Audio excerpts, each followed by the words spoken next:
Welcome to the Deep Dive. Today, we're jumping into a really fascinating moment of transition.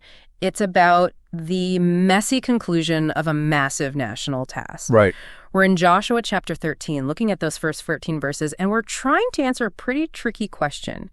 How do you pull off these spectacular, impossible victories, but then fail at the final cleanup? It's that paradox of the slow fade, isn't it? Mm-hmm. The text kicks off with Joshua, this great general, and he's now, old and advanced in years. And even after a whole generation of fighting, the Lord tells him straight up, there is still very much land to possess. The big unified war is over, but the mission, well, it's not even close to being finished. And we're not talking about just a few little pockets of land here. Not at all. These are major strongholds. I mean, all the regions of the Philistines, those powerful coastal cities, and then you have all of Lebanon.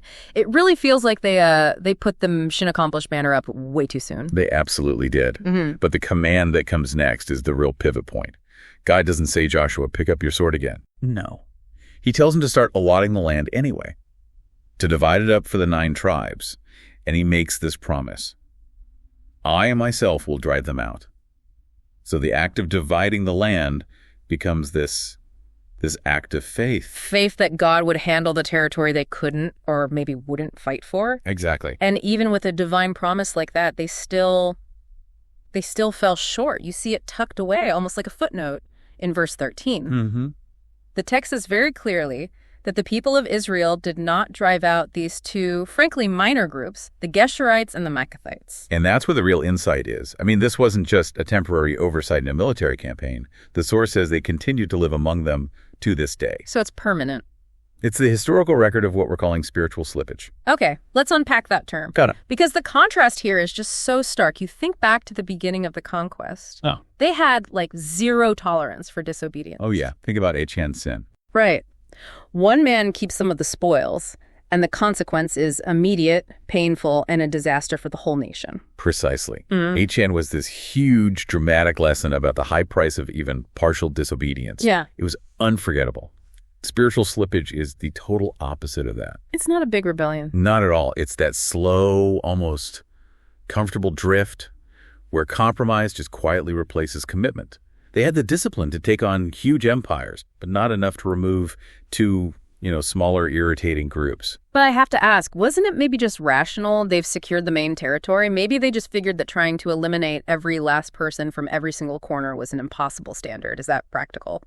That's a fair question, but the text is pretty clear that the problem wasn't capability. I mean, Joshua 14.8 says the Lord's hand was strong. The failure was about prioritizing the comfort, just settling down over the sustained obedience needed to get the whole inheritance. They just lost that mental tenacity. So they stopped seeing these remaining groups as a threat. Yeah, they started seeing them as just manageable neighbors. That slow drift is so relatable, though. You start a huge project with all this energy and zeal, but when you get to the boring day-to-day maintenance, the cleanup crew part of the mission, that's where focus just breaks down. And they chose to live with the problem instead of solving it. That failure to fully possess the land, it laid the foundation for all sorts of instability later on. So what's the fix? The remedy against this creeping compromise isn't another war.